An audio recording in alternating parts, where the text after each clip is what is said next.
হয় রাধা মাধবের অহৈতুকী করুণায় শ্রী শ্রী ঊর্জাধর দামোদর ব্রত বা নিয়ম সেবা ব্রতের আজ শ্রী শ্রী হরিবাসর মহাতিথি।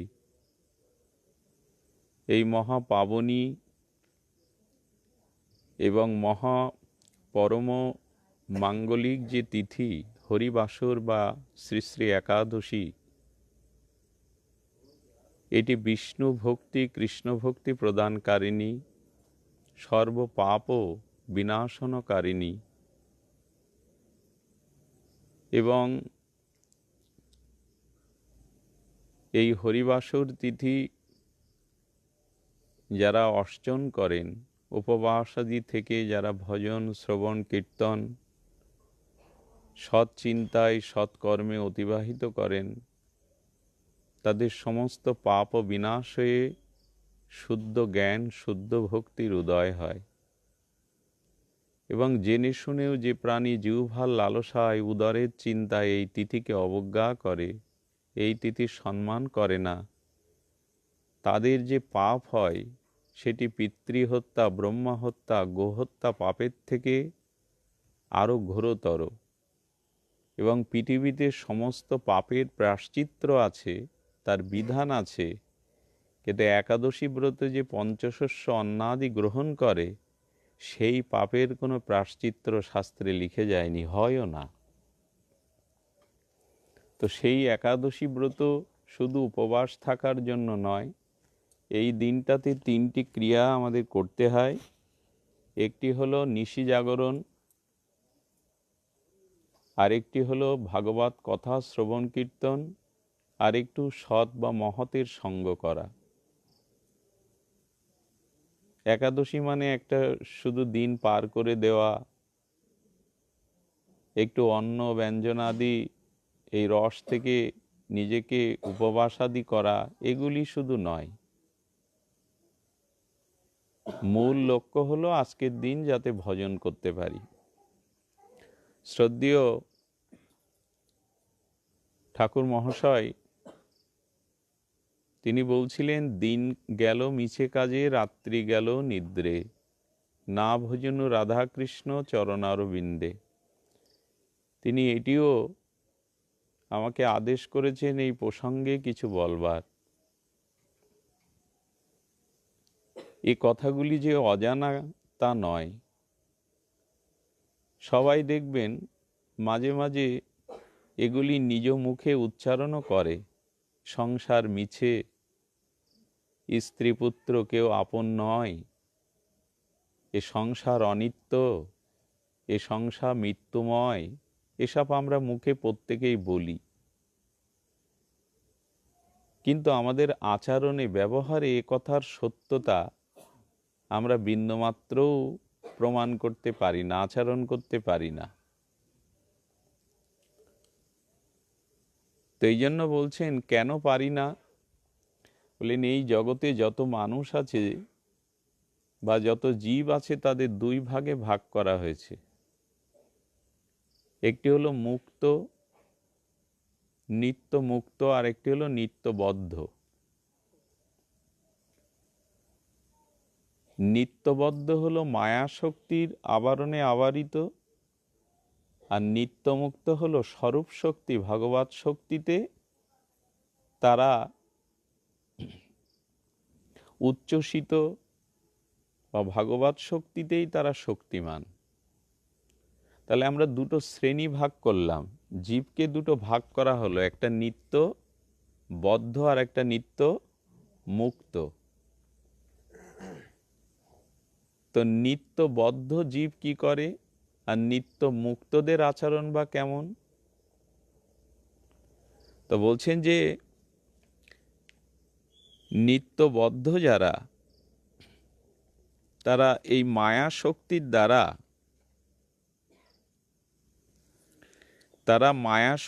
দ্বারা, আবিষ্ট হয়ে তারা ওই যে মিছে কাজ, মানে সংসারের এই যে স্ত্রী পুত্র ধন ঐশ্বর্য মান সম্মান যশ খ্যাতি, এটাই তাদের কাছে পুরুষার্থ, মানে সার্থকতা। ধনী হব, মানী হব, উচ্চ সম্মানের পদবি পাব, সুন্দরী রমণী পাব, বিত্ত বৈভব পাব,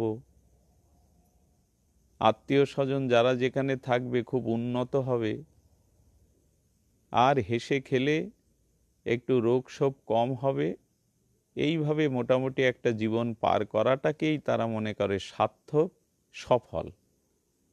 এই হলো নিত্যবদ্ধ জীবের তার মানসিক অবস্থা, তার চিন্তার ফলপ্রসূ এইখানেই।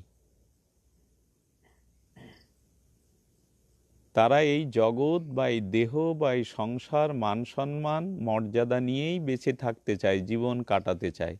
এবং এই শ্রেণীর মানুষ এখন 98%, 100-র মধ্যে 98%, বা কোটি কোটি জীবের মধ্যে প্রায় সব আমরা এই নিত্যবদ্ধ। এটা শুরু হয়েছে কবে থেকে জানি না, অনাদি। এই যে কৃষ্ণ ভুলে এই দেহ সংসার মান সম্মান রিপু ইন্দ্রিয়ের কাম ক্রোধের দাস হয়েছি, কবে এর ঠিক নাই। কত কোটি জন্ম হয়েছি তার কোনো অনুসন্ধান নাই।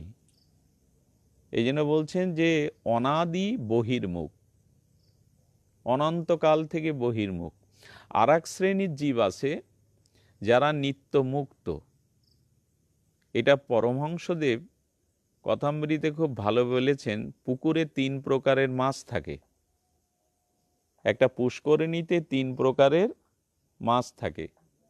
ধীবর যখন জাল নিক্ষেপ করে তখন বুদ্ধিমান কিছু বড় মাছগুলো ওই জালে পড়বার আগে লাফিয়ে চলে যায়, এদেরকে জাল আটকাতে পারে না। এরাই হলো নিত্য মুক্ত। সংসার, স্ত্রী, পুত্র, মায়া, দেহ গেহ, মান সম্মান এদের বেঁধে রাখতে পারে না। এরা মুক্ত হয়ে, মানে সংসার জালে, মায়া জালে, এই দেহাবেশের মোহ জালে আটকে না থেকে তারা ভগবানের চরণে, এই সংসার জাল থেকে, মোহ মায়া থেকে একেবারে মুক্ত হয়ে ভগবানের চরণে স্বরূপ শক্তিতে, ভগবানের সুখ বিধানে, ভগবানের সেবা বিধানে, ভগবানের ভজন বিধানেই জীবনটাকে কাটায়। আর এক শ্রেণীর মাছ আছে, তাদের জালে পড়ার ইচ্ছা না থাকলেও জালে পড়ে যায়। এই জালে আবদ্ধ কিছু মাছ আছে যারা খুব ছটপট করে, বেরিয়ে আসার খুব চিন্তা করে। দেখবেন জালে পড়লে কিছু মাছ খুব যন্ত্রণা কাতর হয়ে বেরোবার চেষ্টা করে, 2-1টা মাছ সফলও হয়, জাল টাল ছিঁড়ে চলে যায়। তো যাদের জীবনে একটু গুরু কৃপা হয়েছে, সাধু বৈষ্ণবের কৃপা হয়েছে, যারা একটু এই কৃপা, সাধুগুরু বৈষ্ণবের অহেতুক কৃপা লাভ করেছে, তাদের মন মাঝে মাঝে ছুটে বেরোয়, না সংসার তো জ্বালামালা, এখানে তো আধি ব্যাধি, সবার জন্য করেও কেউ আপন হলো না, ছেলে মেয়েকে কত কষ্ট করে মানুষ করলাম, মনে মনে কত স্বপ্ন দেখেছিলাম এই হবে তাই হবে, এখন এই যে যন্ত্রণা, একটু হরিনামে যায়, একটু সাধু সঙ্গে যায়, এরা একটু বেরোবার চেষ্টা করে, একটু লাফালাফি করে, কিন্তু একেবারে মুক্ত হতে পারেন। ওই ঘুরে ফিরে আবার সেই ওই জালেই থাকতে হয়। মাঝে মাঝে মনে করে একটু বৃন্দাবনে যায়, একটু নবদ্বীপে যায়, একটু গুরু আশ্রমে যায়, একটু হরিবাসরে যায়, এটা তাদের হয় মাঝে মাঝে লাফালাফি করার মতো। তারা নিত্য নৈমিত্তিক নিরন্তর ভগবানের ভজন করতে পারে না। এরা হলো অর্ধবদ্ধ, ছটপট করছে যেহেতু বেরিয়ে যাওয়ার জন্য, আবার পাচ্ছেন, এরা অর্ধবদ্ধ। এটা একটা ভালো লক্ষণ। আর এক শ্রেণীর মাছ আছে, জালে পড়ার পরে তারা ঘাপটি মেরে চুপ করে বসে থাকে যে খুব ভালো জায়গায় যাব, এবার এই যাতে পড়েছি, এবার খুব ভালো জায়গায় যাব। ভালো জায়গায় মানে উপরে তুলে আছাড় মারা, বটিতে কাটা, তেলে ভাজা, এটা ভালো জায়গায় যাওয়া। মনে করে খুব ভালো আছি, ভালো জায়গায় যাব। তা আমরা এই ঘর বাড়ি স্ত্রী পুত্র নিয়ে ঘরের মধ্যে আছি, বেশ ভালো আছি, আমি এই জায়গাটায় ভালো আছি, এর বাইরে ভালো কিছু আছে, জগৎ কিছু আছে, এ তাদের চিন্তায় ঢুকানো যাবে না। বদ্ধজীবকে বোঝানো যাবে না যে না, এর বাইরেও একটা জগৎ আছে, এর বাইরেও কিছু করার আছে, এ বোঝা যাবে। ওই জালের গায়ে ঘাপটি মেরে চুপচাপ পড়ে থাকে, ভালো জায়গায় যাচ্ছে। মনে হয় দৃষ্টান্তটা আমরা একটু বুঝতে পেরেছি, মুক্ত কাকে বলে আর বদ্ধ কাকে বলে। তো এই মুক্ত জীবগুলো তারা তাদের স্বভাববশত জন্ম জন্মান্তরেই সংসারে বিমুখ, আসক্তি বিমুখ, ভগবানে তারা উন্মুখ, তারা ভগবানকে ছাড়া জানে না। তো এই হলো নিত্য মুক্তদের অবস্থা। আর আমাদের অবস্থা হলো নিত্য বদ্ধ। আমরা জালের ওই আবরণ থেকে বাইরে যাব না। সংসারে এত অপমানিত হচ্ছে, আপনজনদের কাছ থেকে এত যন্ত্রণা পাচ্ছে, তারপরে সব কিছু করেও কারোর মন তোলা যাচ্ছে না।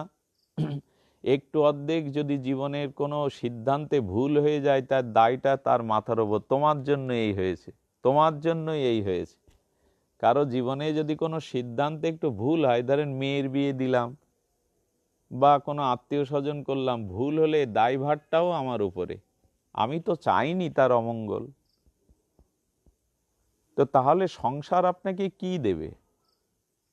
কিন্তু কি দেয় জানি না, এমন মজা আছে ওর মধ্যে যে ওর বাইরে আবার আসবো না। হাজার লাথি ঝাঁটা মারো, হাজার অপমানিত হও, হাজার যন্ত্রণায় কাতরাও, কিন্তু ওর বাইরে আসার মন নাই। এই জন্য এই নিত্যবদ্ধ জীবের তারা কি নিয়ে মাতামাতি করে, কেন জগৎ নিয়ে করে, এই জন্য অদ্ভুত একটা কথা আজকে আস্বাদন করলাম। ছিল গুরু মহারাজ শ্রী শ্রী প্রেম ভক্তি চন্দ্রিকায় বলেছেন যে এই যে স্ত্রী, পুত্র, ধন, ঐশ্বর্য, এই অষ্টধা প্রকৃতি, এই জগৎটা তাদের কাছে ভালো লাগে, এই দেহটা তাদের কাছে ভালো লাগে, ভালো এই জগতের ভোগবিলাসটা তাদের কাছে ভালো লাগে। তার কারণ হলো এই জগতের মায়া তাকে এইগুলো ভালো লাগিয়ে দেয়।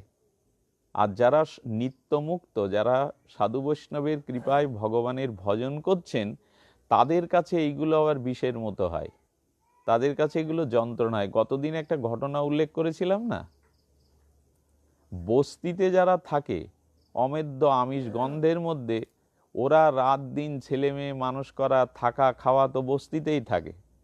ওইখানে কোনো রাজা মহারাজা উন্নত মানুষকে দেবেন, বলে নিয়ে বমি উঠে যাবে, তা সে ওইখানে নাক ঢেকে বিন্দুমাত্র টিকতে পারবে না।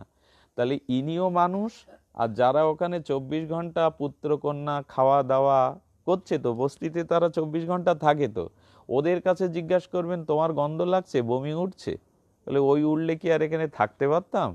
আমাদের গন্ধ টন্ধ লাগে না। গন্ধ লাগছে, আমাদের মতো বাবুরা ওখানে যারা গেছে বস্তিতে, তারা একবার বমি তুলে ফেলছে। তো বিষয়ী লোকদের এই স্ত্রী, পুত্র, রূপ, যৌবন, অর্থবিত্ত, এইগুলো তাদের ভালো লাগে, এইগুলো তাদের মনে হয় না যে এইগুলোই তাদের কাছে কাম্য, তাদের কাছে সুখপ্রিয়।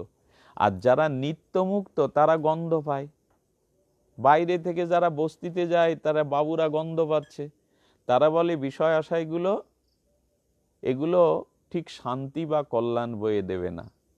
অবশ্যই এই কথা এই আসনে বসে আমার মতো মানুষের মুখেও তো মানায় না। যারা শুনছেন এদের মধ্যে যারা একটু জ্ঞানী, তারা মনে মনে কি বলছে জানেন? টাকা কিছু না, স্ত্রী পুত্র কিছু না, ধনসম্পদ কিছু না, তো তুমি রাত দিন কিসের পিছনে দৌড়াও? মুখে বলা যায় টাকা কিছু না, মুখে বলা যায় সংসারের সুখ কিছু না, অথচ রাত দিন তার মধ্যে পড়ে। যারা একটু শিক্ষিত জ্ঞানী, যারা একটু যুক্তি তর্কবাদী, তারা বলে সাধুরা বলে এক আর করে আর এক। টাকার জন্যই তো তারা ছুটছে, মান সম্মানের জন্যই তো তারা ছুটছে, মুখে তারা ফেনা তুলে দেয় কিছু না, স্ত্রী পুত্র, অথচ তারাও তো তার মধ্যে পড়ে আছে।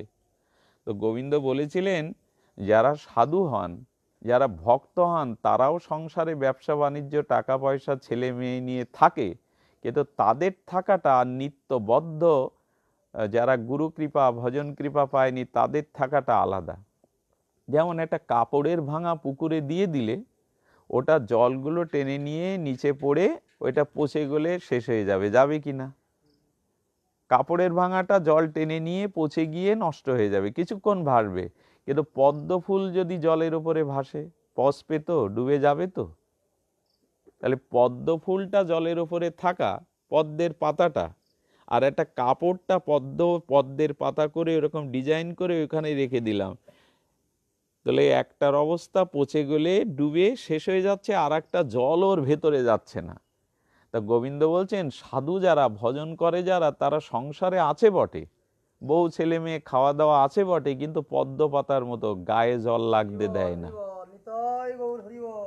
আছে আছে, এগুলো করতে হয় করি, কিন্তু তাদের অত আসক্তি, জল যেমন ওই কাপড়ের ভাঙাটা যেমন জল টেনে নিয়ে ডুবে গেল, পচে গেল, আমরাও জন্ম মৃত্যুতেই ডুবে যাচ্ছি। কিন্তু পদ্মপাত্র যেমন দুধ আর জল, বদ্ধজীব কেমন, ধূপটা সরাও তো, দুধ আর জল এইটা মিশে গেল। বলে এমন কোনো উপায় আছে যে দুধ জলে ছেড়ে দিলে ওপরে ভাসবে, মিশবে না? বলে হ্যাঁ, দুধটাকে আর একটু উন্নত করতে হবে, দুধটা একটু ঘোল করে, অম্লযোগে ঘোল করে একটু ওই নাড়িয়ে নাড়িয়ে মাখন তুলে তারপরে ছেড়ে দিতে হবে। বসেন, কিছু না, মাখনটা তৈরি করে জলের ওপরে ছেড়ে দিলে দুধ থেকেই তো উৎকৃষ্ট মাখন হলো, তখন কি আর ডুববে? ভাসবে তো। তো বলছেন জলের ওপরে থাকো, সংসারে থাকো বউ ছেলে মেয়ে নিয়ে, একটু ভগবানের ভজন সাধন করে একটু জ্ঞান মাখনটা তৈরি করে ভাসো, তাহলে আর ডুববে না। ওই জায়গাটাই ফাঁকি। এই দিন গেল মিশে কাজে, মানে বলছি পরে কেন এটা অপূর্ব। আমি আজকে এটা ভাবছিলাম কি অদ্ভুতভাবে উনি সৎ ব্রাহ্মণ, ওনার মুখ দিয়ে বেরিয়ে গেছে এই মিশে কাজটা কি আর প্রকৃত কাজটা কি। তো বদ্ধজীব বলছেন কি না, আমি দুধ আর জল হব, মিশে যাব। আর যারা নিত্যমুক্ত ভজন করে তারা বলে হ্যাঁ থাকতে হয় থাকবো, সংসার ছেড়ে যাব কোথায়, বউ ছেলে মেয়ে ছেড়ে যাব কোথায়, তো থাকবো কিন্তু মাখন হয়ে থাকবো যাতে মিশে না যায়। এই হলো বিদ্যাটা, এই হলো সংসারে থাকার বিদ্যা। এইটাই গীতা ভাগবত বলেছেন যে থাকো থাকো, কাজকর্ম করতে হয় করো, কিন্তু একেবারে মিশে যেও না, একেবারে আসক্ততে ডুবে যেও না, তাহলে আর বেরোতে পারবে না।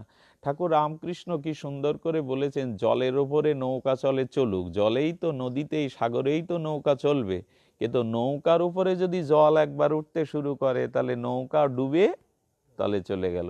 তুমি সংসারে থাকো, একটু ভাসমান হয়ে থাকো, আসক্তি ত্যাগ করে, কামনা মোহ ত্যাগ করে একটু থাকো, কিন্তু যদি কামনা বাসনাই তোমার উপরে ভর করে তাহলে নৌকা ডুবে গেল, জল ওপর দিয়ে উঠলে ডুবে গেল।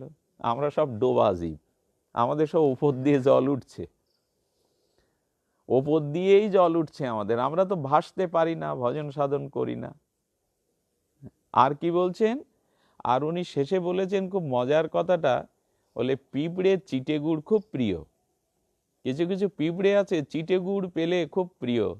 তা ঠাকুর বলছেন কিছু কিছু বুদ্ধিমান পিঁপড়ে আছে, তারা ওই মুখের হুল ফুটিয়ে গুড়টা খায় আর পেছনটা একটু উপর করে রাখে, যাতে চিটে গুড়ে পড়লে আটার মতো মরে পড়ে নাকতে দেয়, খাবো বটে আবার ফিরেও আসবো, হুলটা পেছনে রেখে কোনো রকমের চিটে গুড় খেয়ে চলে আসে। আর নিত্যবদ্ধ নিত্য আসক্ত ভজন শূন্য মানুষ ওই চিটে গুড় রূপ সংসারের কামনায় ডুবে ওইখানেই মরে, চিটে গুড়ে পিঁপড়ে পড়লে আর ওঠে কি, খেতে খেতে একবার ওর মধ্যেই মরে পড়ে রয়েছে। আমাদের দশাও তাই। ৭৫ বছরের বুড়ো বিকেলবেলা তাস খেলবে কিন্তু নাম জপ করবে না, সন্ধ্যার পর বুড়ো বুড়ির টিভি চাই, বড় পর্দার টিভি, চশমা চাই, অথচ নাম করবে না, হরির নামের মালা করবে না, কিন্তু সন্ধ্যাবেলায় বুড়ো বুড়ির টিভি রিমোট দিয়ে দিতে হবে, চশমা দিতে হবে, ওইগুলো দেখবে। কি কায়দা, কি বদ্ধ জীবের অবস্থা। এই জন্য শাস্ত্রে বলছে যে সকলে এ পথে আসে না, সকলেই নিত্যমুক্তির সংসার তারিতে কোনো ভাগ্য কেহ তরে, নদীর প্রবাহ জৈসে কাষ্ট লাগে তীরে। কি অদ্ভুত কথা বলেছেন কবিরাজ কৃষ্ণ গোস্বামী। একটা পোড়া কাঠ নদীতে বহুদিন ভেসে বেড়াচ্ছে, একবার জোয়ার একবার ভাটে আসে যায়, তার কোনো গতি হয় না। তো আমাদের মতো নিত্যবদ্ধ জীব বারবার মরে, বারবার জন্মায়, বারবার সংসার করে, বারবার ভোগে, এই স্রোতে ভাসছে। এখন ওই কাঠটা নদীর তরঙ্গ লাগতে লাগতে যদি কূলে এসে বিঁধে যায়, তখন ওই কূল থেকে কেউ কাঠটা কুড়িয়ে নিয়ে তার ভিতরে যে জল রসবোধ ছিল সেই রসতা ছিল, ওইটা সূর্যের তাপে শুকিয়ে তাকে জ্বালানি করে সেবায় লাগিয়ে দেয়। তো কবিরাজ কৃষ্ণ গোস্বামী বলছেন, এই জন্ম মৃত্যু সংসারে ভাসতে ভাসতে যদি সাধুগুরুর আশ্রয় কোনো দিন যেতে পারো, সাধুগুরুর আশ্রয় যদি যেতে পারো, তাহলে কি করবে, তাহলে তিনি তোমাকে ওইখান থেকে তুলে একটা কৃষ্ণ সেবায় লাগিয়ে দেবেন। তোমাকে এইটুকু বোঝাবেন যে না, সংসার করতে হবে করতে হবে, ব্যবসা করতে হবে করতে হবে, কিন্তু দিনরাত এভাবে পড়ে থাকলে হবে না, তোমাকে ভজন করতে হবে। তো আজ কৃষ্ণ কথা বলতে মজাও লাগছে না। আমি উপবাস করলে একাদশীর দিন বেশ অলস থাকি, শরীর তো আমাদের সহন না। বলা হয় কি, একাদশীর দিনে, উপবাসের দিনে রাত জাগো, নিশি জাগরণ, অনেকেই সারা রাত জাগে। বলা হয় এই দিনে নিশি জাগরণ করতে, কিন্তু এই দিনেই বেশি শরীর ঘুম পায়। আমাদের সব বিপরীত জিনিস। এই দিনেই দেখবেন, বাবা এত অলস লাগছে কেন, কথা বেরোচ্ছে না, ঘুম আসছে, বলে উপবাস ছিলাম তো, আজকে তো একাদশী, বেশ কষ্ট হচ্ছে, সব গেল। ওই কথা যেই মুখ দিয়ে বললেন, ভগবানের সন্তুষ্টির জন্যই ওগুলো করা। কই আমার ছেলের রোগ ভালো হবে, আজ আমার মেয়ের বিয়ে, ওই দিন মাকে না খেয়ে থাকতে হয়, লোককে ডেকে ডেকে বলে আমার খুব ঘুম পাচ্ছে, আমার খুব খারাপ লাগছে আজ। ওখানে নিজের স্বার্থ জড়ানো আছে। না খেয়ে মেয়ের বিয়েটা ভালো করে সম্পাদন করতে পারলে, মন্ত্র ভালো করতে পারলে সুখী হবে। সুখী যা হওয়ার তা তো দেখি হয়, সুখ আর কোথায়। ওই বেলায় কষ্টটা বোধ করে না। একাদশী আজ আজ একটু উপবাস, শরীরটা ম্যাজমাজ করছে, আমারও করছে, তার মানে আমাদের এইসব করা অভ্যাস না, জন্ম জন্মান্তরে আমরা ভোগ করে গেছি সারা জীবন। হঠাৎ করতে গেলে কষ্ট বোধ হয়, যন্ত্রণা বোধ হয়। একদিন ভোরে উঠলে, আমি মাসে 2-1বার মঙ্গল আরতি, মাঝে মাঝে লোক দেখাতে হয়, যেদিন ভোরে উঠে একটু মঙ্গল, সেদিন আর ঝিমানি যায় না। বলি আমার শরীর ভজন পটু না, এ যারা করবে তারা করুক, আমরা নিত্যবদ্ধ জীব, এসব করতে বড় কায় ক্লেশ হয়, খুব কষ্ট হয়। তো এই জন্য ঠাকুরদা যে কথাটি বলেছেন খুব মর্মান্তিক কথা, ব্যথা পাবেন কথাটা শুনলে। এই যে ধন জন, স্ত্রী পুত্র পরিজন, বিল্ডিং বাড়ি, এইগুলো যা করা হয় মানুষের, এটা মিথ্যা, মিছে। এতে কিছু সার হয় না। দুদিনের সম্মান হয়, একটু ভালো থাকা খাওয়া হয়, কিন্তু ওর মধ্যে যে জ্বালা, বিল্ডিংয়ের মধ্যে যে জ্বালা, খাটের মধ্যে, বিল্ডিংয়ের মধ্যে, ওর মধ্যে যে জ্বালা, সেগুলো জীবন্ত মানুষকে পুড়িয়ে মারার মতো। এটার মধ্যে সত্যটা কি আছে, আনন্দটাই কি আছে? সেই সাধু যেতে যেতে একটু বৃষ্টিতে ভিজে যাচ্ছে বলে, এক বিল্ডিং আলা বিষয়ী লোকের বাবু বাড়ির সেই শেষের কাছে দাঁড়িয়ে, যে একটা কাপড় ভিজে গেলে আর এই ভিজে কাপড়ে ঠাকুরের সেবা করতে পারবো না, তা একটু শেষের কাছে দাঁড়িয়েছে যাতে কাপড়টা না ভেজে। ঘটনাক্রমে সেই বিষয়ী লোক আর রাত্রে খেয়ে দিয়ে স্ত্রীর সাথে কথা বলছে, পান চিবাচ্ছে, বলে একটু জানলাটা খুলে দাও তো, হাওয়া আসুক। এই যে জানলা যেই খুলেছে, দেখে এক সাধু সন্ন্যাসী তার শেষের কাছে দাঁড়িয়ে জানলার পাশে। এখন যারা বিষয়ী লোক, যারা ভজন করে না, তারা আবার সাধু সহ্য করতে পারে না। যত জ্বালা, যত রাগ তাদের সাধুদের উপরে, সাধু দেখলেই তাদের গায়ে মনে একটা জ্বালা হয়। বাইরে বলে ভালো আছো, বলতে হয় সাধু, কিন্তু ভেতরে জ্বালা হয়। ভেতরে এমন জ্বালা হয়, তার অঙ্গভঙ্গিমা দেখলে বোঝা যায়, তার চলা বলা দেখলেও বোঝা যায়, সাধু সহ্য করতে পারে না। আর কি করে জানেন, ধরেন এর মধ্যে আজ আমরা যারা এসছি, এখানে আমাদের সবার পরিচয় আপনারা জানেন, সবার ব্যবহার আপনারা জানেন। আচ্ছা, এর মধ্যে বারানা হয়তো আমাদের দোষ আছে, কিন্তু চারানাও তো তারা ভজন করে, তারা হরিনামে যায়, তারা একটু তিলকমালা নেয়, তো ওই চারানা গুণ তারা দেখে না, ওই বারানা যে দোষগুলো আছে ওই নিয়েই টানাটানি করে। তার মধ্যে যে সামান্য কিছু গুণ আছে ও তারা দেখে না। সে যে একটা ভালো কিছু করছে ওইটা সে দেখে না, আর বারানা যত দোষ আছে তাই নিয়ে চালাচালি। কিসে সাধু, কিসের ভক্ত, ওর মধ্যে এই তা, এগুলো সব নিত্যবদ্ধ জীবের লক্ষণ। তো সেই বিষয়ী লোক বলছে, সাধু সন্ন্যাসী হয়ে, সাধু হয়ে কৃষ্ণ কৃষ্ণ করে আজ আমার শেষে দাঁড়িয়ে ভিজছ, আমার কথা শুনবে, আমি কিরকম সুখী, আমি তো কৃষ্ণ কৃষ্ণ করি না, লাল কাপড় পরিনি, ভজন নেই। বলে আজ আমি 5,000 টাকা কামিয়েছি, এটা আবার ব্যাংকেও রেখেছি জমা, বাজার করেছিলাম এত ভালো যে চর্বশেষ্য লেজ্জ পেয়ে এইটা চরম আস্বাদন করে খেয়েছি। আমার গরুগুলো লাখাররা গোয়ালে তুলে গেছে, ছেলেমেয়েরাও খেয়ে দিয়ে আনন্দে ঘুমাচ্ছে ভালো বিছানায়, আর আমি ভালো মন্দ খেয়ে পান চিবাতে চিবাতে স্ত্রীর সাথে একটু রসালাপ কথা বলছি শুভ্র খাটে বসে। আমার সুখ আর দেখে কে? আর এই জানলাটা খুলে দিলাম, বৃষ্টির আলতো আলতো একটু হাওয়া আসলে আরো ঘুমটা জমবে, আলাপটা জমবে। তুমি আমার শেষে দাঁড়িয়ে ভেজো, কৃষ্ণ কৃষ্ণ করতে করতে তোমার আর কি, তুমি ভেজো। তো তখন সাধু বলছে, তোমার সুখের কথা যদি বলা শেষ হয়, আমি আমার সুখের কথাটা এবার বলি, তুমি শোনো। বলছে, তুমি যে ঘরটার মধ্যে আছো, ওই ঘরে আগুন লাগতে পারে, ভূমিকম্পে ধসে যেতে পারে, ঘরটা নষ্ট হয়ে যেতে পারে, কিন্তু আমি আমার হৃদয় ঘরে আছি, ওই হৃদয় ঘর কখনো ভাঙবে না। তুমি যে 5,000 টাকা কামিয়ে ব্যাংক ব্যালেন্স রেখেছো, ওইটা অসৎ পুত্র নষ্ট করে দেবে, রোগ শোকে মামলায় চলে যাবে, পুত্র সৎ হবে না, বাবার সব সম্পত্তি ওইটা নষ্ট করে দেবে। আর আমি যে কৃষ্ণ নাম সাধন করে কামিয়েছি, ওটা আমার কাছ থেকে কেউ কেড়ে নিতে পারবে না। ভগবানের ভজন সম্পদ আমার কাছে পরকাল পর্যন্ত চলে যাবে, জন্ম জন্মান্তরে। তুমি বলছো গরু বাছুর গোয়ালে তোলা, আমার কাম কামনা, আমার রিপুগুলোও আমি ঘুমিয়ে পেড়ে রেখেছি, আর আমার কামনা বাসনা পুত্রগণ তারাও অনেক আগে ঘুমিয়ে পড়েছে, তারা জ্বালাতন করছে না। আর তুমি বলছো রসালাপ করছো, আমি নামামৃত রস পান করছি। তুমি পানের রস, ভালো মন্দ খাওয়ার রস পেয়েছে, আর আমি নামামৃত পান রস করছি। তুমি বলছো তোমার স্ত্রীর সাথে রসালাপ করছো, আর আমি আমার হৃদয়ে ভক্তি দেবীর সাথে মত বিনিময় করছি, ভক্তি দেবীর সাথে।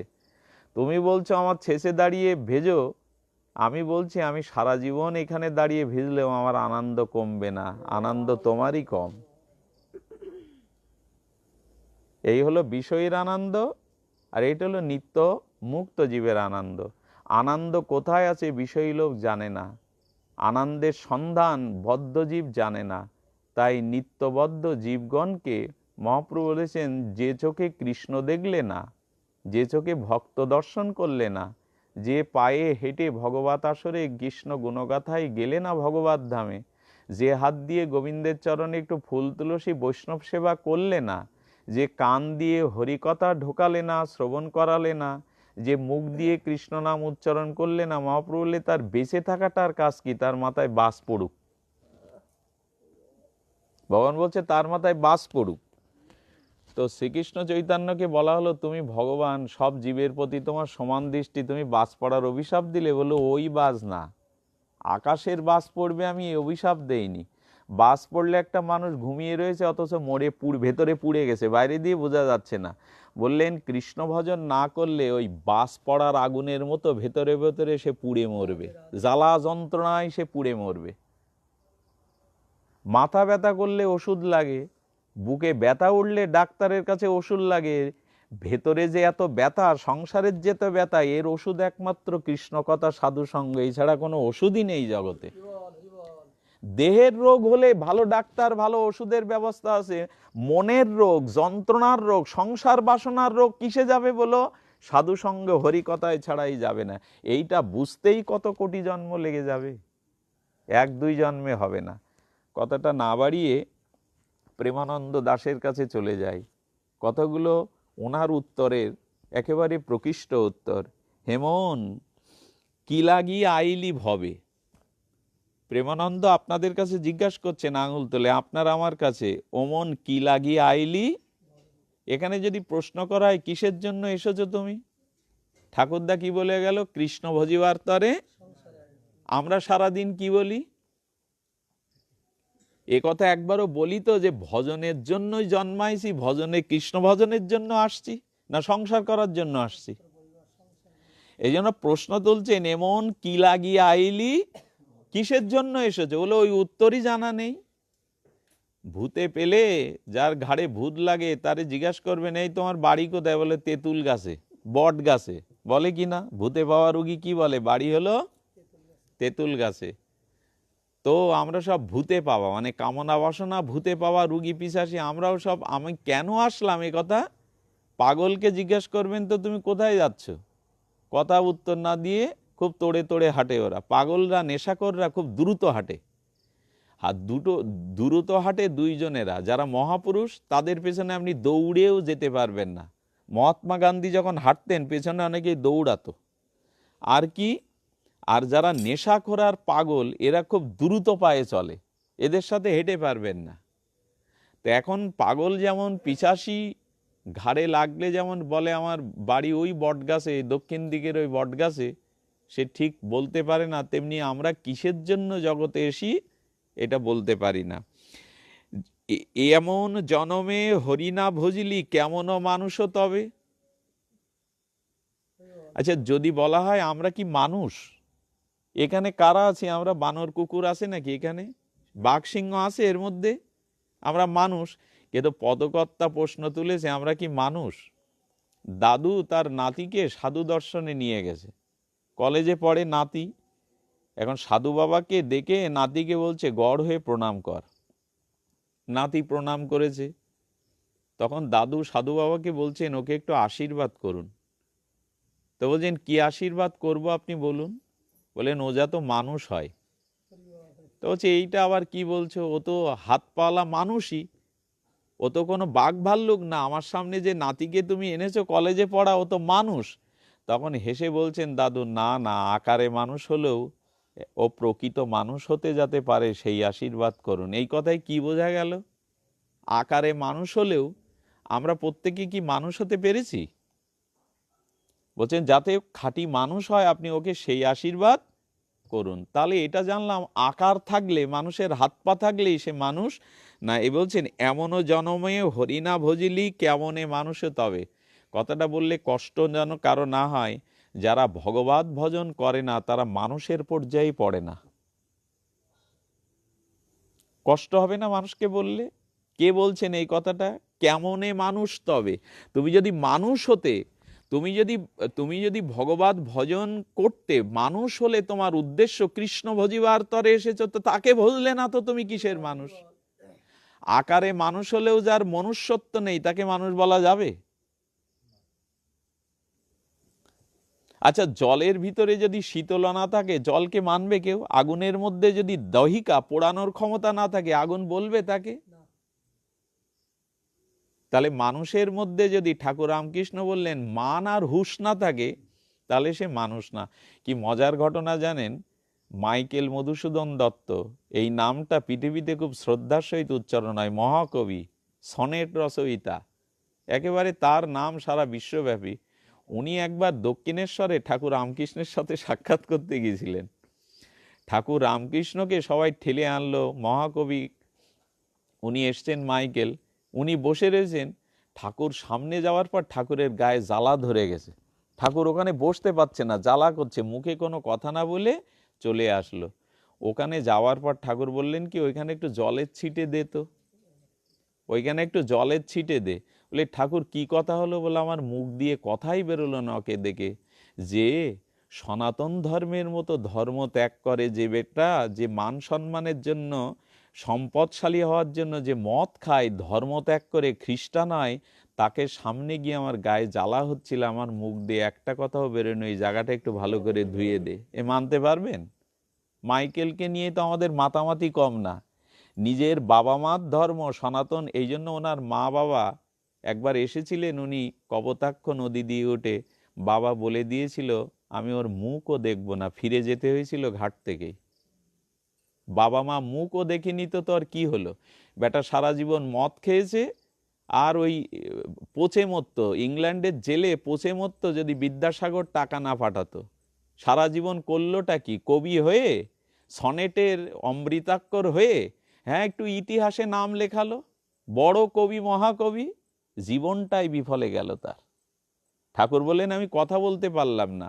তাই যারা ভগবত ভজন করে না, ভগবত ভজনের ধার ধারে না, যারা বৈষ্ণব বিদ্বেষী, ভগবান বিদ্বেষী, তাদেরকে শাস্ত্রে দৈত্য বলে, অসুর বলে অভিহিত করা হয়েছে। তারা এই জন্য বলছেন কেমনই মানুষও তবে। তারা মানুষটা হলো কি করে যদি ভজন না করে, যদি মনুষ্যত্ব না থাকে? আর কি বলছেন? মানুষও আকার হইলে কি হয়, করো ভূতের কাম। প্রেমানন্দের এই মনশিক্ষা, হ্যাঁ, কি বলছেন? মানুষও আকার হইলে কি হয়, করো ভূতের কাম। গাধা কি করে? সারাদিন চিনি বয়, মালিক তার এই চিনি বইয়ে নিয়েছে। গাধাকে যদি বলেন তুই যে সারাদিন তোর পিঠে করে চিনি বইলি, একটু চিনির স্বাদ কোনোদিন পেয়েছিস? গাধা বলবে না, বইতে হয় বইয়ে নিয়েছি, চিনির স্বাদ আমি পাইনি। সারা জীবন যাদের জন্য খাটলেন, যাদের বোঝা বইলেন, তারা আপনাকে আনন্দ দেবে না, সুখ দেবে না। যাদের জন্য যা করলেন তারা আরো বোঝা চাপিয়ে দেবে। গাধার মতো বও, রাত দিন খাটো, তাদের আদেশ পালন করো, তারা শান্তি দেবে না। এই জন্য বলছেন ভূতের কাজ করো তুমি, ভগবত ভজন না করে যা করো এটা করো ভূতের। মানুষ আকার হলে কাজ করছো ভূতের মতো, গাধার মতো। আর কি বলছেন? নহিলে বদনে কেননা বলহ শ্রীকৃষ্ণ গোবিন্দ নাম। তুমি ভূতের বোঝা বইছে, গোবিন্দ বলো না। হ্যাঁ, মানুষের কিছু কিছু আবার আছে দেখবেন, মুদ্রা দোষ আছে না? মুদ্রা দোষ মানে কি? কেউ বলে হ্যাঁ হ্যাঁ হ্যাঁ, তালি তালি, এরকম এটা কথাগুলো বারবার যা উচ্চারণ করে একে বলে মুদ্রা দোষ। ঠিক আছে ঠিক আছে, এরকম একটা কিছু মুদ্রা দোষ আছে না, দু একটা মানুষের এক কথা বারবার বলে। তো এখানে বলছে নহিলে বদনে কেননা বলো শ্রীকৃষ্ণ গোবিন্দ নাম। সারা দিনটা গেল, হৃদয়ে ভগবান আছে বলেই তো বেঁচে আছো, খেতে পতে পাচ্ছ, তো তার দিকে একবার তাকাবা না? যাদের তাকালে বউ ছেলে মেয়ে তারা সব বাইরে, আর হৃদয়ে যে ভগবান আছে তার দিকে তাকালে না? রবীন্দ্রনাথ বললেন আমি সকল কাজের, কবি বলছেন আমি সকল কাজের পাই এ সময় তোমারে ডাকিতে, আমি সব কাজের সময় পাই তোমার কাছে যাওয়ার। আমি সবারে দেখি, শুধু হৃদয়ে তুমি আছো এটা দেখি না, কাছে আছো তবু দেখি না। পাখিরে যে নাম লয়াইলে লয় সারি সুখ আদি যত। টিয়া পাখি তোতা পাখিরে রাধাকৃষ্ণ বলি শোনান, ও রাধাকৃষ্ণ বলি বলবে। পাখিরে যে বুলি বলালে বলা হয় তুমি যে ইহাতে অলস্য করাহ এ হয় কেমনে মতো। পাখিও যে রাধাকৃষ্ণ সেকালে বলে, কিন্তু কই তুমি তো বললে না সারাদিন, তুমি তো একটু হরে কৃষ্ণই মালা জপ করলে না, কত কথাই তো বললে। যে বলি পাখি সেকালে পাখি বলে, তুমি মুখে বলো না, এটা কি কাম তোমার? জয় রাধে রাধে, গোবিন্দ গোবিন্দ, আর গোবিন্দ বলেছি, রাধে বলেছি, কাজ করি কি? রাধে গোবিন্দ নামটি বদনে লয়ে নয়নে নিরে সদা। টাকার জন্য কাঁদি, বিপদ এলে কাঁদি, কাঁদবে না কেন? বিপদে তো কান্না আসে। রাধা গোবিন্দ বলে কেঁদেছো একদিন? ওদিকে মুখে গাইছি জয় রাধে রাধে, কৃষ্ণ কৃষ্ণ, গোবিন্দ গোবিন্দ বলে, তারপরে কি বলি? ছাড়ো রে মন, ছাড়ে মন ভবেরও আশা। মানে এই স্ত্রী পুত্র সংসার, এই মৃত্যুময় জগতের আশা ছেড়ে দাও, অজাপা নামে করো রে। বলছি এক, কলছি উল্টো। সংসার নিয়েই তো নেশা, ভগবানের নামে নেশা কই। ঠাকুর বলে গেলেন বটে, আমরা সে কথা ওই গাইতে হয়, গাইছি। তাই বলছেন পাখিরে যে নাম লোয়ালে লয় সুকসারি আদি যত, তুমি যে ইহাতে আলস্য করো এ হয় কেমন মতো। বলে এইটা তোমার কি মত? দিবস রজনী আবোল তাবোল পাঁচাল পড়িতে পারো। একটু ভুল করলেন আমারে তুলে, আমি বলছি অল্পতে ছেড়ে দেব, ঘুম অলসতা আসে, তুললে বিপদ। আর এত সুন্দর করে একটু আয়োজন টন করে যদি নম নম হরিবল দিয়ে বাড়ি চলে যায়, তাও আবার একটু কৃপণতা করা হয়। এরা তো একটু টাকা টাকা খরচ করে করেছে, একটু যদি বাজি বাজনা না হয়, একটু বেশি সময় না হয়, তাহলে এদেরও তো সব মাঠে মারা যাবে। তো সব বিবেচনা করে একটু বলা যায় যে বলছেন কি দিবস রবিনী আবোল তাবোল। ঠাকুরদার কথাগুলো একবার মন্ত্রয়ে জড়ে পড়ছে। সারাদিন যা বগলাম, যা করলাম, এইগুলো হলো আবোল তাবোল। আমি বলছি এই কথাগুলো, ভাগবত বলছেন, মহাপ্রভুর প্রিয় পরিকর প্রেমানন্দ দাস বলছেন, আর কোন সাধকের সাধন ভজনে প্রবেশ করতে গেলে আগে মনশিক্ষা পড়তে হবে। প্রথমেই মনশিক্ষায় যেটা পড়ছে এটা মনশিক্ষা। দিবস রজনী আবোল তাবোল, ঘুমের মধ্যে স্বপ্নে দেখবেন আবোল তাবোল বকে ওঠে, হেই বাগে ধরেছে, হেই মার, এই ধর, এই দৌড়াচ্ছে, আবোল তাবোল। সারাদিনও আবোল তাবোল। আবল তাবলটা কি আছে? তবলা বাজাতে বাজাতে গান যাচ্ছে উত্তর দিকে আর তবলার বোল যাচ্ছে পূর্ব দিকে, এটা আবল তাবল হলো না? সুর কেটে গেল, ও আর কেউ শুনবে বসে বসে? বেতাল। আবল তাবল মানে বেতাল। তো সারাদিন যা বগলাম, যে কথা ব্যয় করলাম, সব আবল তাবল। তাই বলছেন দিবস যামিনী আবল তাবল পাঁচাল পাড়িতে পারো। পাঁচাল মানে কি? গ্রাম্য শব্দ। পাঁচাল মানে একরকম কি করা, ওই এর তার কথা ওর ঘাড়ে দেওয়া, ওর বউ কি করছে, ওর সংসারে কে কি করছে, ও কোথায় টাকা জমাচ্ছে, ওর কি সমস্যা, ওর কি সমস্যায় আবল তাবল পাঁচাল সারাদিন। রাধা কৃষ্ণের কথা নেই, ভজনের কোনো কথা নেই, আত্মচেতনার কোনো কথা নেই, পাঁচাল। হয়টা কি চারিদিকে? হয়তো এইটাই, আমরা করিটা কি? হ্যাঁ, পথে দেখা হয়ে গল্প জমে গেল তো আধা ঘন্টা কেটে গেল, কথার কথা কথার কথা, আন কথা আন ব্যথা সেটা যেন না যায়। যেখানে ওই সব কথা আছে ঠাকুরমশাই বলছেন ওইখানে না যাওয়াই ভালো, বশ করে নেবে তোমারে। দেখবেন নিন্দা পরচর্চা নেশার মতো হয়। ওই একবার যদি কারো আসে ও নেশা লেগে যাবে, কাউকে না পেলে ডেকে ডেকে বলবে, কাউকে পাচ্ছে না আজকে, নেশা লেগেছে। ওই ডেকে নেশা এরকম জিনিস, হাতে হেরিকেন নিয়ে বৃষ্টির মধ্যে আগুন খুঁজতে গেছে পাশের বাড়িতে, অন্ধকারে হেরিকেন হাতে দরজা খুলে বলছে, এই বেটা জ্বালাতন করো কি তোমার? বলে এটা আগুন দেবা? বলে তোমার হাতে যে হেরিকেন, নেশাই মনেই নেই। তো যারা পরনিন্দা পরচর্চা ভালোবাসে তারা লোক ডেকে বসিয়ে শুরু করে, এটা নেশা হয়ে গেছে। পান গালে দিলে যাদের জর্দা খাওয়া অভ্যাস, কৌটো লাগবেই, গাঁটির থেকে থলের থেকে পেপারের মধ্যে থেকে বলে এইগুলো দিচ্ছ কেন? বলে ঘাস চিবানোর মতো লাগে, একটু পানে যদি জর্দা না পড়ে তো ঘাস চিবানো। তো আমাদের জিহ্বাটা ওইরকম ঘাস কুটোর মতো হয় যদি একটু পরনিন্দা জিভে না করতে পারি। কার কি দোষ ওইগুলো কীর্তন না করলে? পান চিবাতে যদি একটু মশলা না দেই ভালো লাগে? ঘাসের মতো লাগে, আমাদের জিহ্বা হয়ে গেছে একটু নিন্দা না করতে পারলে, অমুক এই করেছে তমুক এই করেছে, অমুকের ভাব। এই জন্য প্রেমানন্দ বলছেন যে দিবস যামিনী আবল তাবল পাঁচাল পাড়িতে পারো। পরের লাইনটা বলতে গিয়ে যেন হৃদয় ছুঁয়ে গেছেন, তাহার ভেতরে একবারও কি রাধা মাধব বলিতে নারো? এত কথা বলো, তার মধ্যে কি একটু ভগবানকে, তার নামকে বলতে পারো না? পাখিরে যে বুলি বলালে বলে, তুমি তা বলো না। তারপরে কি বলছেন? ভজিব বলিয়া কহিয়া আইলি, ভুলিলি কি সুখ পেয়ে। এই যে কথাগুলো বেরোচ্ছে প্রেমানন্দের, মহাপ্রভুর পরিকর। কি বলছেন? ভজিব বলিয়া কহিয়া আইলি, ভুলিলি কি সুখ পেয়ে। আচ্ছা, বলে আসলাম মানে? এখানে লাইনটা কানে গেছে আপনাদের, মানে হৃদয়ে গেছে। বললেন ভজিব বলিয়া কহিলা আইলি, ভুলিলি কি সুখ পেয়ে। আচ্ছা, আমরা বলে আসলাম কোথায় যে গোবিন্দ তোমায় ডাকবো? যেদিন মার গর্ভে আমরা ছিলাম না। আচ্ছা, একটা মানুষকে এখন 2 ঘন্টা মাথা নিচের দিক দিয়ে পা উপরে ঝুলিয়ে রাখুন, বাঁচবে? মাথায় রক্ত উঠে 3-4 ঘন্টা ধরে থাকতে পারবে? তা মার গর্ভে 10 মাস ওইভাবে ওই জলের মধ্যে, ওর মধ্যে ছিলাম কি করে? আর ওই গর্ভের সন্তান কিন্তু মুখ দিয়ে নাক দিয়ে খায় না, কারণ মুখ দিয়ে খেলে মায়ের ওই জলগুলো, দূষিত জলগুলো করে সন্তান মারা যেত। মায়ের নারীর সাথে যুক্ত থেকে ও পুষ্ট হয়, মুখে খায় না। গর্ভের মধ্যে কোনো সন্তান মুখে কিছু খেতে পারে না, তাহলে ওই দূষিত জলগুলো ভিয়েও মারাই পড়তো।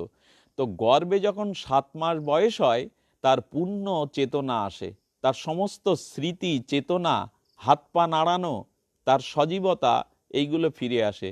তখন ওই মলমূত্রের মধ্যে, ওই জলাশয়ের মধ্যে কত কষ্ট পেতে থাকে।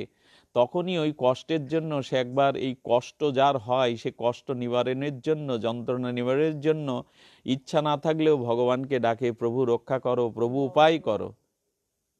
তো তখন মাতৃগর্ভে ভগবানকে ডাকার ফলে ভগবান এসে উপস্থিত হয়েছিল। সকলের যে হয় তা না, তখন উপস্থিত হয়ে ভগবানকে বলছি, প্রভু এই যন্ত্রণা থেকে আমার মুক্তি নেই। তখন ভগবানকে পেয়ে ও আনন্দ পায়। ভগবানকে পেলে তো কোনো জ্বালা যন্ত্রণা থাকে না। তখন বলে, ভগবান আমি আর যাব না, তোমাকে পেয়েছি আমি আর যাব না। বলে নিয়ম তো তা নয়, তুমি তো মাতৃহত্যা পাপে লিপ্ত হবে, তোমাকে তো বাইরে যেতেই হবে, জগতের বাইরে। বলছে প্রভু শুনেছি ওখানে গেলে নাকি সব তোমারে ভুলে যায়, কামনা বাসনা মায়াময়ে তোমাকে ভুলে যায়, আমাকে ওখানে পাঠিও না, জম্বুদ্বীপে আমাকে পাঠিও না। গোবিন্দ তখন বলছেন যে ওখানে গেলে তুই আমাকে পাবি, ওইখানে গেলে তুই আমাকে পাবি। তখন বলছে প্রভু প্রভু আমি প্রতিজ্ঞা করছি, আমি যদি মার গর্ভ থেকে জগতে যাই, তাহলে আমি তোমার সামনে আজ প্রতিজ্ঞা করছি, করাল করছি, আমি প্রতিজ্ঞা করে বলছি প্রভু জগতে গিয়ে আমি হাত দিয়ে তোমার কর্ম সাধু সেবাদি করব, ভজন করব, আমি চোখ দিয়ে তোমার বিগ্রহ দেখব, পা দিয়ে হেঁটে যাব যেখানে সাধু সগম হবে, প্রভু আমি তোমার ভজন করেই থাকব। এই প্রতিজ্ঞাটা এখানে যারা বসে আছি আমরা করেছি। যারা প্রতিজ্ঞা বা কথা রাখে না তাদের কি বলে ঠাকুরদা? অকৃতজ্ঞ। যারা দেওয়া কথা রাখে না তারা হলো অকৃতজ্ঞ। আমরা কি, আমরা বলে আসলাম ভজন করব, এখানে করছিটা কি? এই জন্য প্রেমানন্দ বলছেন ভজিব বলিয়া কহিলা আইলি, ভুলিলি কি সুখ পেয়ে? বলে যে সুখ পেয়ে ভুলেছি তা তো ভালোই জানি, কোন সুখে ভুলে গেছি। হ্যাঁ, কোন সুখে ভুলে গেছি। হ্যাঁ, ডুবিলি আবার সংসার কূপেতে, মজিবি নরকে গিয়ে। ডুবিলি আবার সংসার ও কূপে। আচ্ছা, সংসার সাগরে না বলে কূপ বললো কেন, কুয়ো বললো কেন? কুয়ো বললো এই কারণে, নদীতে সাগরে কেউ পড়ে গেলে ওইখানে চিৎকার করলে আশেপাশের কুলের লোক টের পায় লোকটা ডুবে যাচ্ছে, কিন্তু বাড়ির ভিতরে যে কুয়ো আছে ওর মধ্যে ডুবে মরলে দেখতে পায় কেউ? তাই বলছেন ডুবিলি আবার সংসার কূপেতে। ভজন করব বলে চলে এলি, ভজন করলি না, তাহলে আবার ডুবলি, তা কুয়োর মধ্যে কেউ যাতে দেখতে না পায়। ওই সংসারটাই হলো কুয়ো, যে বাইরে দেখে না, ওই কুয়োর মধ্যেই তুই ডুবে মরলি। মজিবি নরকে গিয়ে, একে তো এখানে ডুবলি আর মৃত্যুর পরে নরকে গিয়ে মজলি। হ্যাঁ, তাই বলছেন এখন উপায় কি? এই উপায়টা বলেই রেখে দেই। উপায় একটাই, এত কিছু যা বলা হলো তার ঔষধ বা তার উপায়, তার দিগদর্শন মাত্র একটাই, বদন বরিয়া। বদন বরিয়া হরি বল যদি, এই হলো ঔষধ, এই হলো ঔষধ, এই হলো উপায়। কি? বদন ভরিয়া হরি বল যদি, ক্ষতি না হইবে তাই। কি উপায় বললেন? বদন ভরিয়া, বদন ভরিয়া হরি বল যদি, কি বলছেন? ক্ষতি না হইবে তাই। এতদিন এত জন্ম যে ক্ষতি হয়েছে, এই ক্ষতি হবে না যদি বদন ভরে একবার হরি বলো। বদন কি পদ গো, কি অমৃত শব্দ গো! বদন ভরিয়া হরি বলো যদি, ক্ষতি না হইবে তাই। আর ক্ষতি হবে না, আর ক্ষতি হবে না। তুমি একবার বদন ভরে অন্তত হরি বলো, ভগবানকে ভজন করো। কহে প্রেমানন্দ তবে যে নিতান্ত, এড়াবে কিতান্ত দায়। এই যত দায়ে পড়েছো এই দায় এড়াতে পারবে যদি হরি ভজন করো। এরপরে তো আর কিছু বলার থাকে না, এরপরে বাড়ানোটা উচিত না। আসন পেয়েছি, চেয়ার পেয়েছি বলে একেবারে নামবো না, তা তো হয় না। আমরা নাবি, যতটুকু বুঝলাম, যতটুকু শুনলাম, তাহলে বদন ভরিয়া হরি যদি বলো, ক্ষতি না হইবে তাই। যদি এই জীবনের যেটুকু গেছে গেছে, যে কাজে গেছে গেছে পেছনে, যেটুকু সময় বাকি আছে একটু বদন ভরে ভগবানকে ভজন করো, ভগবানকে, তাহলে আর ক্ষতির দায় এড়ানো যাবে, আর ক্ষতি হবে না। কারণ ভগবান বলেছেন যত কিছু পাপ তাপ করে থাকো, একবার যদি আমাকে ডাকো, আমি ওইটা গণনা না করে অতি পাপী দুরাচারী হলেও তোমাকে আমার চরণে নিয়ে নেব। তাহলে এখন উপায় কি? এই যে মা আজকে অনুষ্ঠান দিল, আমাদের শ্রদ্ধেয় চিত্তদা দিল তো অনুষ্ঠান, আর কে দিয়েছে? কারা কারা? ওনারা দিয়েছে, কিন্তু দুঃখের বিষয় সেই চিত্তদাই এখানে নাই। যার অনুষ্ঠান তিনি এখানে নাই, কাজে আছেন, দোকানে আছেন। কিন্তু যে বাড়িতে অনুষ্ঠান হবে, যার অনুষ্ঠান হবে, তাকে গলায় কাপড় দিয়ে দাঁড়িয়ে থাকতে হবে বৈষ্ণবের অভিনন্দনের জন্য। এইটা অন্যরা করবে এই কাজ না, এটা উচিত না। আমি কেন জানি না যে যেদিন অনুষ্ঠান দিলেই কিন্তু সব হবে না, যার অনুষ্ঠান, যদি বলেন আমার স্ত্রী ছিল, আমার আপনজন ছিল, কিন্তু অন্তত যেদিনে সাধুগুরু বৈষ্ণব বাড়ি আসবে, যেদিনে হরিবাসর হবে, সেখানে অন্তত কিছুটা সময় সেই কাজের জন্য আমাকে দিতে হবে। এখানে এসে অন্তত একটা প্রণাম করতে হবে। এটা সমালোচনা নয়, এটা অপরাধের হাত থেকে বাঁচবার উপায়। আর একটা কথা বলি, এই বছরান্তে এক দুটো অনুষ্ঠান দেওয়া ভালো, সাধুগুরু বৈষ্ণব বাড়িতে একদিন আনা ভালো, কিন্তু এই একদিনের পরে যদি আর আমি ভজন সাধন না করি, সেটাও খুব মঙ্গল বয়ে আনবে না। প্রতিদিন খেতে হয় তো, 4-5 দিন পরে খাই না তো, 6 মাস পরে খাই না তো। এই জন্য ভজনটা করতে হবে তেষাং সতত যুক্ত নাং। এইটা 2-4 দিনের, সপ্তাহের একদিনের ব্যাপার না, এইটা প্রতিদিনই কিছু না কিছু ভগবত ভজন করতে হবে, সেইটা পরম মঙ্গলের। তো যারা অনুষ্ঠানাদি করেন, তারা অর্থ ব্যয় করে, সময় ব্যয় করে, কাশক্লেশ তৈরি করে এত সুন্দর একটা আমাদের সুযোগ করে দিয়েছেন, তাদের তো একটু ধন্যবাদ দিতেই হয়, তাদের মঙ্গল কামনা করতে হয় কষ্ট করে। কিন্তু যেদিন অনুষ্ঠান হবে সেদিন কি কি আশ্চর্য বৈষ্ণবদের! আমাদের মানে কলকাতার একজন খুব ব্রাহ্ম সমাজের সম্পূর্ণ অশ্বিনী কুমার, কি নামটা আমার এখন স্মরণে নাই, তো আজ বিকেল 3টায় তার বাড়িতে ভাগবত অনুষ্ঠান। সব মহৎ ব্যক্তিরা আসবেন, ব্রাহ্ম সমাজের সবাই আসবেন। ওনার ছেলে মেডিকেল কলেজে তখন ফার্স্ট হয়েছেন উনি, মেডেলটা এনে বাবার পায়ে প্রণাম করলো বেলা 12টায়। 2:30-এর দিকে ছেলেটা স্ট্রোক হয়ে মারা গেল, ওই একমাত্র ছেলে। তো ছেলেটাকে কি করলো জানেন? যে ঘরে অনুষ্ঠান হবে, সেই ঘরের পাশের একটা ঘরে তালাবদ্ধ করে স্ত্রীকে বলল, কাউকে কিছু বুঝতে দিও না, কাউকে কিছু বলো না। বেলা 3টের সময় যেসব সাধুরা আসলেন, মহতেরা আসলেন, তাদেরকে বরণ করে নিয়ে উনি নিজে আলোচনা করলেন, পাঠ করলেন। আর পাঠ করে পরে যখন সবাই চলে যাচ্ছে একটু প্রসাদ নিয়ে, সবাইকে বলছে একটু দাঁড়াবেন, সকলে একটু দাঁড়াবেন। ওই কথা বলার ঘরের তালাটা খুলে মৃত মুখটাকে কাপড়টা সরিয়ে দিয়ে বললেন, যাওয়ার সময় ওর জন্য একটু আশীর্বাদ করে যান সবাই। বললেন, আপনি এই ছেলেকে ঢেকে অনুষ্ঠান করলেন, আমাদেরকে একবারও জানালেন না। বললেন, ওনার স্ত্রী যখন কাঁদছেন তখন বলছেন, এত কাল ভজন করে তোমাকেও শেখাতে পারলাম না, তো আমি অন্যকে শেখাবো কি? কাঁদতে নেই, এটা ছিল ওর যে কটা দিন থাকবার, সেই কটা দিনইও ছিল। ওর জন্য কাঁদতে নেই, ওকে হাসি মুখে বিদায় দিতে আমি যদি পারি, তুমি কেন পারবে না? এই হলো ভাগবতের প্রতি, ভগবানের প্রতি শ্রদ্ধাবোধ। শ্রীবাস ঠাকুর নিজের মরা ছেলে ঢেকে এসে প্রভুকে বলেনি যে আমার ছেলে মারা গেছে, প্রভু কিছুই হয়নি, কোনো ক্ষতি হয়নি, তুমি কীর্তন করো। এই হলো বৈষ্ণব আদর্শ। বৈষ্ণব দেখিয়া যেবা নানয়ায় মুন্ডু, তার মুন্ডু পড়ে গিয়ে নরকেরও। সাধুগুরু বৈষ্ণব আসলে তাদের শ্রদ্ধা করতে হবে, মাথা নত করতে হবে, নাহলে সেই মুন্ডু কোথায় পড়বে? কথাগুলো কি আমাদের তৈরি করা?